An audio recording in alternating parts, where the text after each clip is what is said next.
Hey everyone, good afternoon. Thank you so much for joining VWO's first webinar dedicated exclusively for New Zealand. I have with me Chris and Cole. Cole is right here. I think they would do a much better job introducing themselves, so I'm going to let them do that. My name is Muthu. I'm from the VWO marketing team for APAC. I am just as excited about today's webinar as you are. And Chris and Cole, please take it away. Chris, why don't you start off?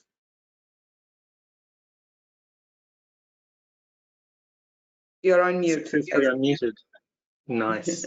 Yeah, well, thanks for coming on and listening to us. I'm Chris from 10XL. We're a New Zealand-based e-commerce marketing agency. We've got clients focused in industries like healthcare, supplements, beauty, skincare, fitness, sport. And also joined by Cole, very smart man from Neurospot, but he'll tell you a bit more about his role shortly. What we're here today is to tell you about the ins and outs of how to build a great customer experience, specifically online, but a lot of the principles will also apply to omnichannel as well. So yeah, take it away, Cole. Yeah, thanks, Chris. My name's Cole Armstrong, and I'm the Managing Director of Behavioural Insights and Strategy Agency Neurospot. Now, at Neurospot, our role is to work with brands to find out what it takes to build out experiences that actually change people's behaviour. So you're going to hear a lot. You're going to hear that word behaviour come up again and again today. Now, we apply a very scientific lens using the latest frameworks from the world's psychology, neuroscience, and behavioural economics.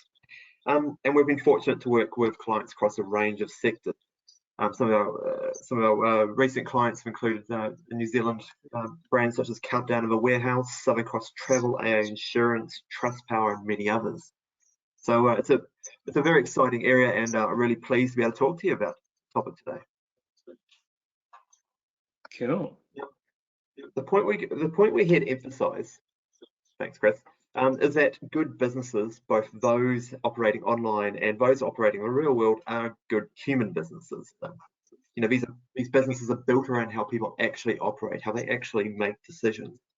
And whether this is through purposeful design, which I would hope, or through sheer good luck, which in some instances is probably the case, they've got a strong alignment with the psychology of real people, how we make decisions. So there's a bit of a distinction here that underlies many of the features that are lauded by brands, you know, amongst brands such as Netflix and Uber. You know, for example, how Netflix surfaces up a range of titles in amongst the 4,000 plus movie and documentary set that they have on their New Zealand site, or Uber in terms of giving people the certainty around pricing and where the car is located. Now, the idea is that the technology is an expression of how users make decisions. And this applies equally to some of the best practices, which you'll come up onto your screen very shortly, Chris. Many of the best practice conventions, such as one-click ordering or guest checkout. You know, while many of us on this call might get excited about these from a technology or a solution standpoint, for the person on the other end, and I'm sure all of you have been sitting there on the other end, it's not so much the technology that excites, but the fact that it really, you know, it naturally fits with the mind of the user. It fits with the mindset of you at that point in time. So there's a psychological insight which is sitting behind that. But, and this is where I think things get interesting. Many of you know, we talked about Uber, we've talked about Netflix, we could talk about the likes of Amazon or many others. These are principles that are not just relevant to big multinational technology firms. These are ideas and concepts which we've applied to smaller organizations as well. So for anybody who's this is kind of the first time you've come across some of these ideas, I'd say listen out for the process more than some of the individual solutions. And if you have an interest in this, feel free to reach out after the presentation. So moving on, Chris. Yeah, there's some great examples there, Cole. I particularly like the Bolt example, right? Because it's quite accessible as well. Like, it doesn't cost a huge amount of money to get access to that real streamlined checkout experience, which, you know, otherwise you'd need to be on something like Shopify for to get good access. So yeah, it's a real good example of effective user experience. So the next section is really just talking about what are the key steps, and if we boil it down into just 3 basic parts to it, how to get more effective customer experience going on in your organization is really about understanding that customer decision-making process and doing the research to understand what is that buyer journey like, and then how do we tweak it? How do we change it to meet their needs a little bit better? But the road actually on delivering that is, well, that's the hard part, right? You've got to get a good dose of creativity and good digital design thrown into the mix. And also the ability to properly test ideas. Not everything you're gonna try is gonna pan out. And this final point is important. A good idea is simply that, an idea until it's been proven to the wider world. So that's where kind of platforms like VWO and other A/B testing tools come in to make sure you're confident to make changes and grow in a sustainable and progressive manner, right? And there's no prizes for ideas that just sound good. You want ideas that deliver results, big as possible, ideally. That's the philosophy behind 10XL as well. Cool. So the next section really just loops back to your earlier point, Cole, around what are good checkout experiences these days. And I think Shopify really does set the gold standard here for a high checkout to order conversion rate. It drives sales, it really does. And that's why they've been pushing it for a long time. Shop Pay, so that guest checkout, one-click checkout, that approach works extremely well, not just across the board, but specifically in mobile as well, where people are trying to smash all this detail into these tiny little phones. You want to make that process as easy as possible. So when it comes down to it, designing for your customers is about designing for what limitations they're working in. They're living a busy life, often on the go. They don't have much time. So solving for that is a really big deal. And when Shopify tested this, they found a massive 1.7 times uplift in just the checkout conversion rates across all devices. But the numbers got even better on mobile. It was like more 1.9. So it's quite interesting, right? That's baked in out of the box with like a Shopify experience, but you can always bolt something like that onto your e-commerce store with something like Bolt. If you don't run on the Shopify stack, what we're really saying here is just test the different approaches, right? Because there's trade-offs in those checkouts. You're streamlining and making people go through quite quickly. Most of the time it's going to work out with the different ways that you can implement and different technologies that you can use. So we're really saying test and learn and see what works best for you. I think you'll find though that a lot of customers are shopping, browsing and buying on their mobile devices. So that's a really important experience to get right. It kind of leads on to this next section, right? This next point.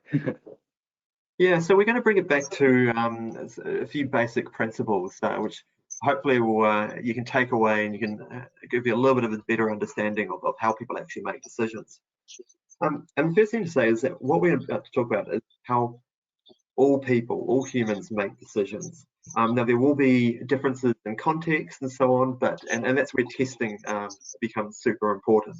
But I mean, the principles underlying this are kind of universal. So one thing to say is that no matter whether you're talking about users, customers, subscribers, donors, taxpayers, or like whatever description you use, the person sitting behind that hasn't changed. It's just the context and the purpose they're there for. So the principles that we're talking about are just as relevant, and I'm sure you could appreciate that from your own life. Now, going back to you as a professional and you as a designing an experience, something to say is that the person that we're trying to influence, sell to, engage with, whatever you're trying to do, is making a lot of decisions. They're being flooded by a lot of information. Actually, more information than we're able to process. And even if we do process it, there's a lot going on. So it's estimated that we're making 35,000 decisions per day, which is, I think if my maths is correct, it's about 23 micro decisions per minute. So that shows that there's a lot going on underneath the surface. Now, what that means is people have a finite level of attention, they've got a finite ability to process new information, they've got a finite amount of cognitive bandwidth to make these 35,000 decisions. And so our brain is actually has evolved over time. It's not something that's just emerged in 2022 and with the creation of the internet and so on. This is something that our brains evolved to do many thousands and thousands of years ago. And what it does is it operates using a range of mental shortcuts or heuristics, as another term in psychology. And that helps us make quick decisions which are appropriate to the information at hand that work in most situations, including when we're trying to buy something online or trying to find information. So to give you an example, if most of my friends are buying Allbirds shoes or they've got an iPhone, I might not need to actively engage as much with a feature set that costs or competitor items, alternative options. My brain might actually take that on board and say, well, if people like me are using these items, it's probably all right for someone like me. In other words, this is social proof. And what that means is that for Allbird or Apple, actually the opportunity to sell to me is that much easier. It's not guaranteed, but it makes it easier. And I think that's quite an ingenious, approach to the way we're thinking. But now, this is where the rubber hits the road, because we actually need to be able to apply this to a real situation, and just in terms of designing an experience. And there's kind of two frameworks that I find are particularly useful. So if we're thinking about a digital journey, like the overall journey, the behavioral scientist Dan Ariely from Duke University, he talks about it as a quick pop. He talks about it as in terms of a rocket ship, so something which kind of is heading off towards the moon. So you kind of know where it's going, but you need to give it fuel to keep it going, but you also need to account for friction and gravity, because that might stop you from reaching your destination. In terms of a digital experience or a digital journey, you should know the destination where you want your customers or your users to get to. But you also need to be thinking about, well, what can we do to maintain someone's motivation, the fuel to keep going? And how can we minimize some of the barriers and frictions along the way? But the way to do this is to think about it in terms of micro moments. And that's where the second model on the right becomes really useful. And it comes from a guy named BJ Fogg from Stanford University. And he talks about this idea that a behavior only occurs when there's a trigger. Maybe there's a call to action, maybe there's a phrase or an image or something. Something kicks off that behavioral train. But that behavior will only occur if your level of motivation outweighs the level of effort or ability to perform that. So kind of an interesting little point behind this is as a user, I might be highly motivated, and then therefore I might be willing to go through a lot of effort to reach the end. Equally, if I've got a small level of motivation, if you make it extra easy, I still might get to where you want me to be. That second model I think is really useful, and while we can't go into in too much detail here, it's worth having a Google of and having a read of, because it's really interesting tips and tricks. So let's start talking about, Chris and I are going to go through motivation and friction or ability separately, and just talk about a couple of examples. Needless to say, these are examples. There's a lot more sitting beneath the surface, and a lot of other ideas which you yourself might have used. So let's talk about building motivation to purchase. Well, the first example we're going to go through is the application and use of comparison groups. And I think this is useful because a lot of conversations I tend to have are around some sort of value perception angle. And I think there's lots of opportunity within a digital situation to think about how this is being used. So when we're deciding whether to buy something, when we're deciding whether something is high or low value, we're actually making these decisions in a relative sense, not in an absolute sense. And I think beer is a really good example, because I might come in with a new product, a new can of beer, and I might charge you $5 on the shelf alongside Spates and Lion Red and I don't know, Steinlager, Heineken. And actually the motivation to purchase might be quite low. I might not sell very much. But flip that on its head, charge $10 for it and put it on a craft beer shelf, and suddenly motivation might be quite high, and we might sell a lot more of the product. So thinking of this in a digital situation, be aware that the items you're selling, we're not selling these items purely in isolation. We're selling them in context. So what's the context that you're using? Are there ways that you can structure the comparison group either against different products, a good, better, best situation, which might be how you view the image on the right, bottom right, or in terms of the category that it is appearing in. Sometimes it's a very simple solution to increase people's motivation. So the second example we'll go through is around emotive drivers. And I feel like when I talk to people, this is something that we kind of intuitively get, but often there's overlooked opportunity that might help get your customers or your users the end journey. So the axe on the left is a bog standard $34 axe, and it's really only being sold in terms of its features. On the right, you've got this premium axe, and there's a whole story behind it around how they've chosen the steel and the wood and so on. Now, obviously there's a price difference, but actually it's not that much harder to include some more emotive terms for the $34 axe on the left, which might actually increase people's motivation to continue.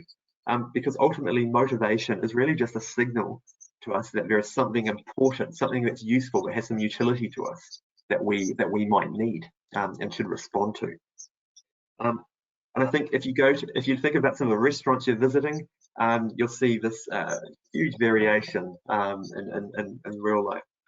Some people sell you a slab of meat and say it's steak. Some people will tell you about the provenance of its steak and sell it for the exact same price.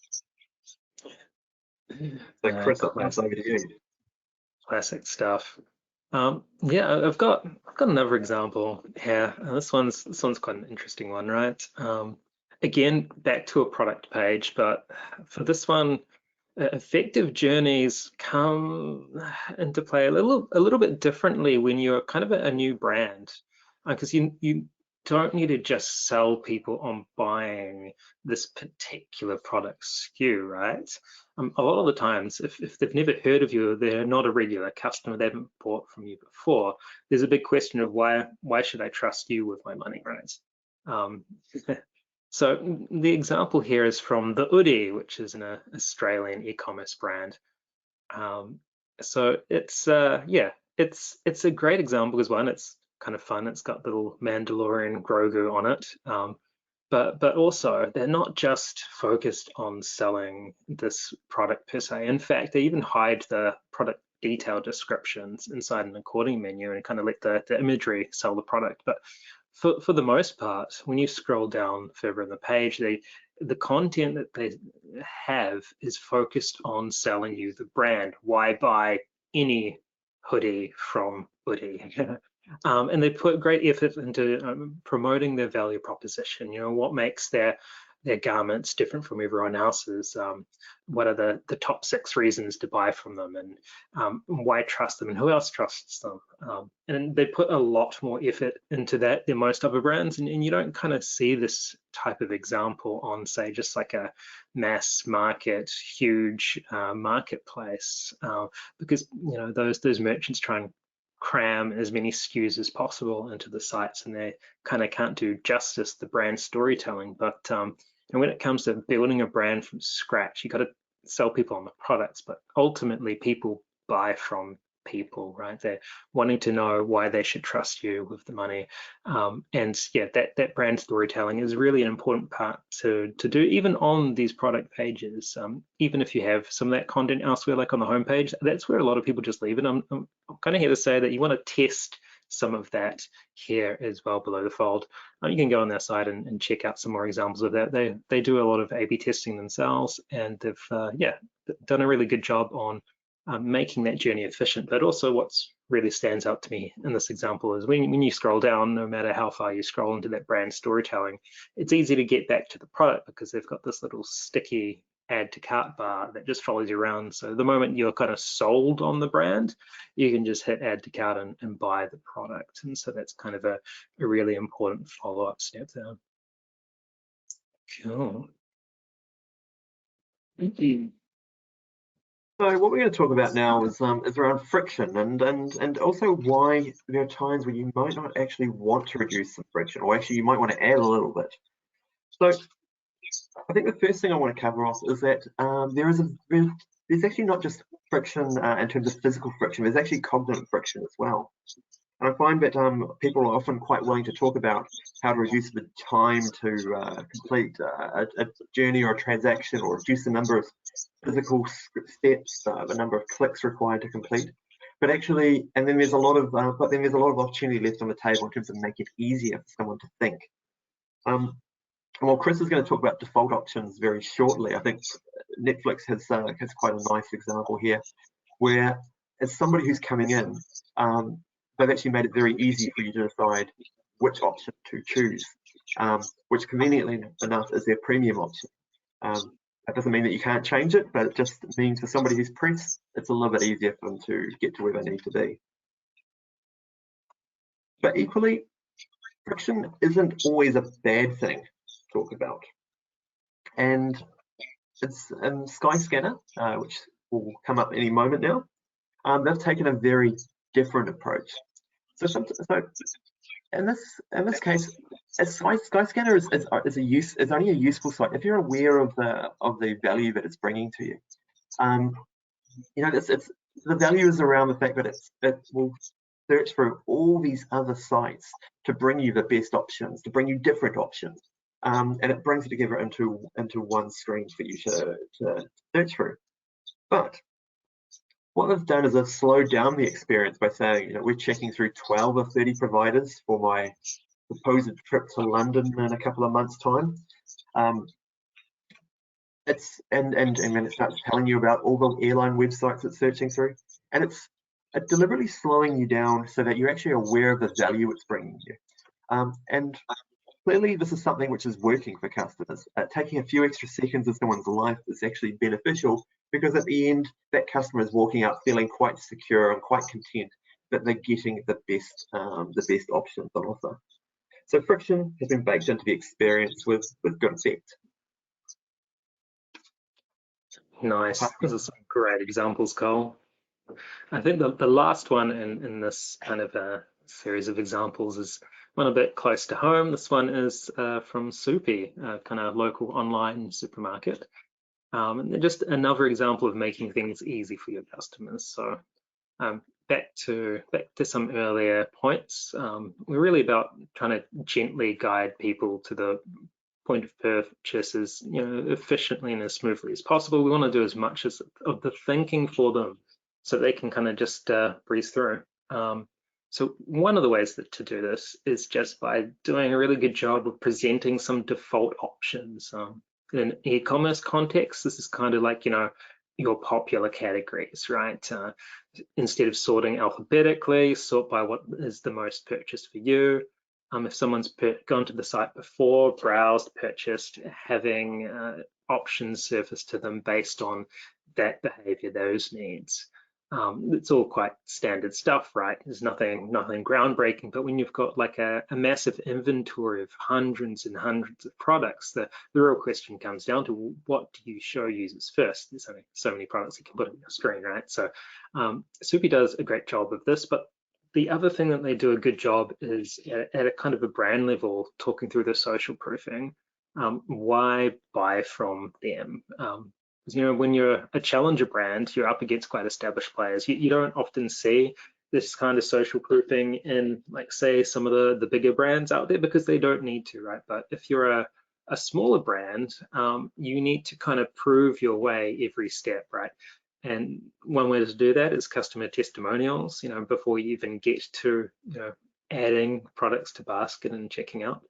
The other way is, leveraging some of that good publicity and actually putting the logos on your site for where people have have heard about you before. It can go a long way to helping, quell any objections before they get raised, especially when it's a high trust transaction. I need to be able to trust that they're going to deliver on their promise. And this is just one of the ways to, settle that before it even becomes an issue. So one of the next sections that we want to talk about, just briefly, is on neurodiversity and inclusion. And we're not kind of inserting a slide for the sake of tokenism here. It's actually quite an important topic to cover off if we're optimizing, especially if you're kind of a bigger, more well-established brand and you've already ticked a lot of the basic boxes. So one of the key points here is that all your customers are a little bit different. About 10% of the New Zealand population is dyslexic, but about 20 to 35% of the business owner population, your CEOs, your managing directors, they think quite differently. A lot of them are dyslexic too.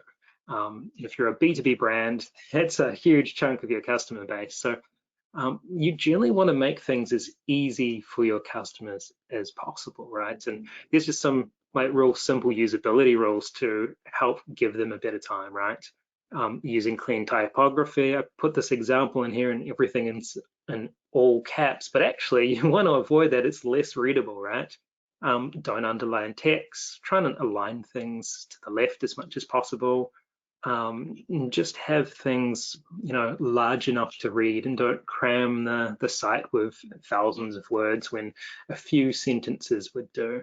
And that kind of applies a little bit to the population who's a little bit hard of sight. A huge chunk of Australia and New Zealand uses prescription glasses and contact lenses, and maybe they don't have them on for reading, but it's always a bit of a pain if someone has to zoom in to 150%, 200% to kind of read the content on your site. So always make sure that readabilities and ease is right up there, and you'll see improvements in conversion rate for sure from doing some small tweaks to how easy it is to navigate through this content. So just when it comes to actually delivering on some of these concepts we've talked about, it's all well and good at a theory level, but to actually prioritize and deliver consistently on a good experience, it's a process. It's research heavy. There's no small amount of creativity included. Brands who want to deliver end-to-end brand experiences need to look beyond just the short term or how many people make it to checkout, how many people purchase. You want repeat customers, right? And so that sometimes means optimizing for more than just a transaction KPI. So to get that 5-star experience, customers are going to want to come back, right? So it's completely about delivery as well. What is in the box? Are they surprised and delighted? Are you over delivering on that promise? Is it then easy to come back and buy again? Kind of leads a little bit into the next step, which is how do we design the customer experience framework and how do we manage it? There's a bunch of different metrics if you're trying to optimize your customer experience that you'd be looking at. Different brands will have different kind of levels of challenges, so they'll be running some of these metrics as a priority. But pretty much you just pick one or two and try and focus on that for an extended period of time, right? So a lot of optimization programs will have a range of work that will run for 6 to 12 months, and they'll try and improve some of these key metrics. The most basic level, you're going to be looking at click-through rate, just making sure more people are getting to the right parts of the site, and conversion rate, making sure that just overall people are making it to checkout and buying.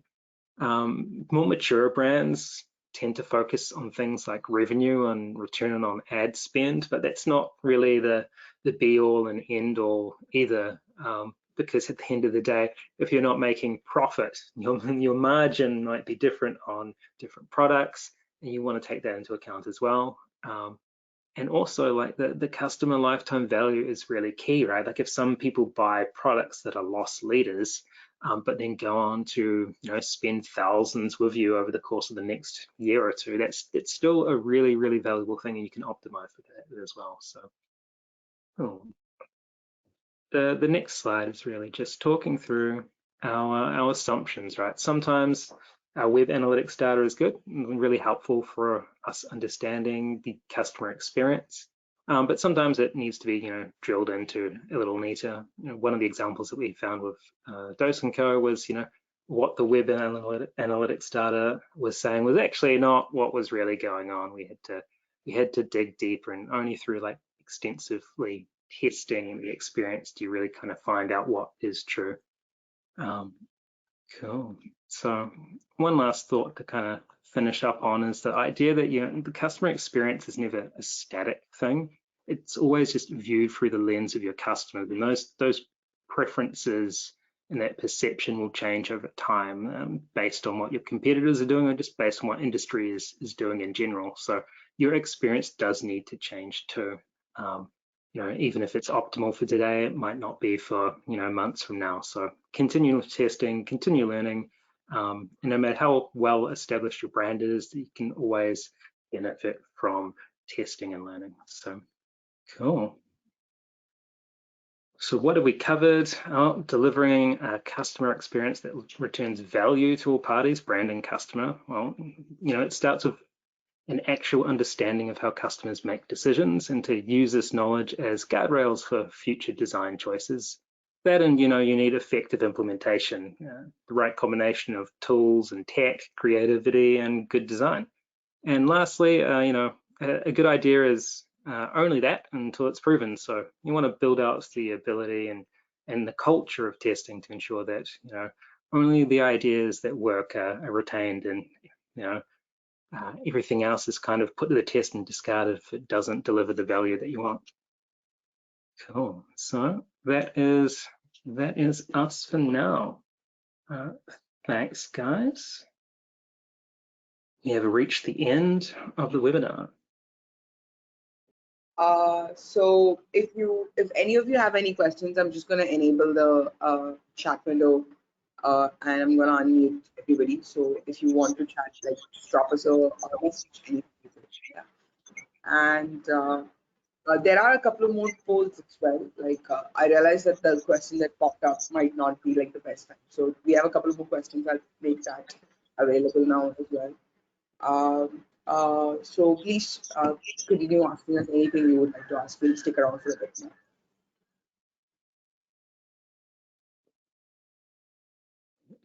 Happy to answer any questions for those of us still here.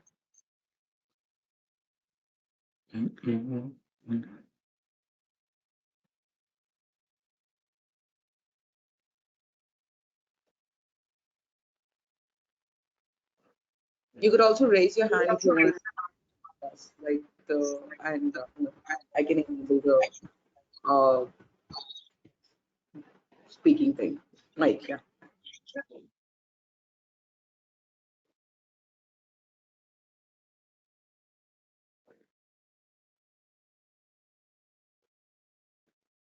Just while we're waiting for any questions to come through, I guess the thing to state is that all of these ideas that we've talked about are, by understanding the way that people make decisions, it can set you on a more,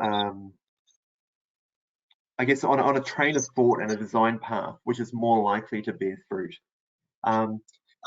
And this is where I think sometimes, new insights don't necessarily need to come directly from your customer. If we understand this is how people in general think, that can open up a whole nother train of thought. And that, which when you pass it across to say someone like Chris, means that they can come up with some really great creative execution, which can then be put into a testing environment. And that's where I think there's it's really quite interesting, because it's where good solutions come from are a combination of good insight and good execution. So you can't a poor insight can't make up for can't be made up by good creativity. You can't execute something which is poorly designed and poorly thought about in the first place.